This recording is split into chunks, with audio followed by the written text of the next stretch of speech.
Chapter 2. Werewolves can shift any time, usually between 13 to 18.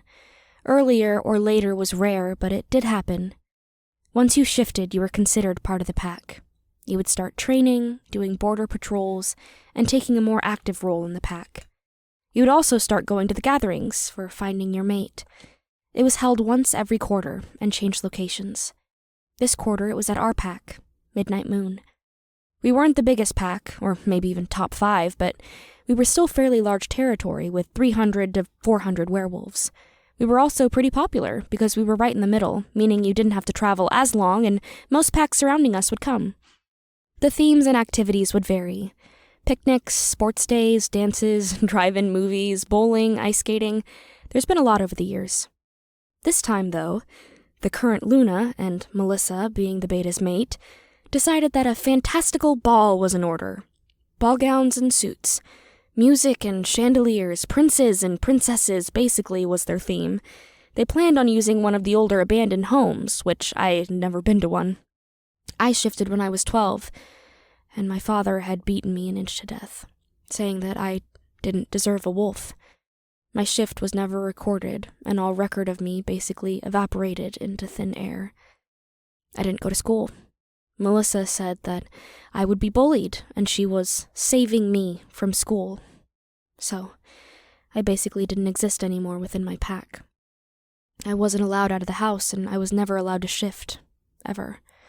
I didn't even know how to mind link, something that comes with being a part of the pack when you shift.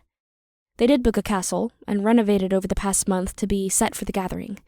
We wouldn't be having another one until the year after, so they wanted it to be memorable. But it was different this time. Maddie had shifted this year, and this would be her first gathering. I didn't know how I got tossed into the mix, but Ty, Maddie, and I were required to go. I wasn't looking forward to it outside of the food. The idea of having a full meal without getting thrown out of the dining room because I was souring the taste sounded heavenly. But finding a mate was not my top priority. Maybe to get the rejection over with.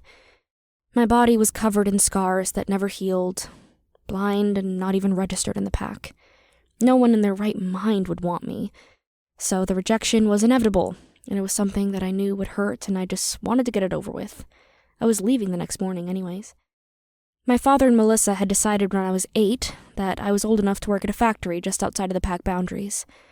The factory's shady hiring practices fit perfectly with their idea of putting me to use. So they would drive me to the border and drop me off.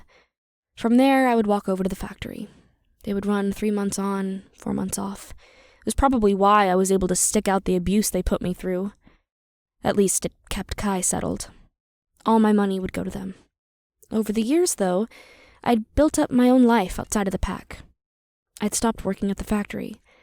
They still thought I worked there, and I still brought home my paychecks, so they never asked nor cared. I funded Melissa's lavish lifestyle. She refused to get a nail dirty for fear of breaking one of them, so she didn't have a job other than gossiping with the other high-class women of the pack.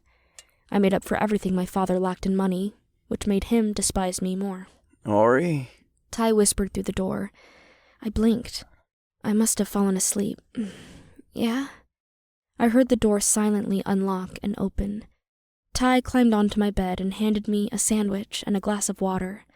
He sat down, looking me over. You okay? I nodded, munching on the sandwich. You won't be if Father catches you. He scoffed. At most he would give me a stern talking to. He paused. You sure you're okay? I'm fine, Ty, really. I think they want to make sure that I look okay for the gathering. Kai pushed her eyes onto mine, and I could see Ty, staring at the door. You worried about tomorrow? He shook his head and looked back at me. If I find my mate, I'll leave here. But who will sneak you food or make sure you have bandages? Maddie's far too loud. I laughed quietly. It was true. She was like a bull and had no sense of stealth or being quiet. Well, I head to the factory tomorrow, so there's at least 3 months of not being here. Then, after that, I guess I'll try and survive. You could become a rogue. I know you have people who can help. He said it so quietly, even being literally a foot from him. If I didn't have werewolf hearing, I might not have heard him. I could. I've thought about it. Ty's face snapped to me, visible shock written on his face. Please, don't you think I've thought about actually being free? About all my options? It's always been a possibility. I just don't want to leave you guys. Have their anger turn on the two of you. I'm still your older sister. He nodded, grimacing a little as I finished the glass of water and I handed it back to him. If you need help. I smiled. I know, Ty. I know. Thanks again. I gave him a small chuckle. Once he left, I closed my eyes, trying to sleep. Maybe we will find our knight in furry armor tomorrow, and he will take us away from all this, Kai mused. I laughed. You're too optimistic. He will reject us, and we can get on with our lives. You don't know that, Auri. He may love us even more. We're one of a kind. This time I rolled my eyes. We are definitely one of a kind that no one wants. Now sleep, Kai. Otherwise we'll look like the living dead in the morning. She grumbled. Okay. But I still hold hope. And that's what I love about you, Kai. Sleep came soon and I slept dreamlessly. A rare occurrence considering the nightmares I had. I didn't wake up until there was banging at my door.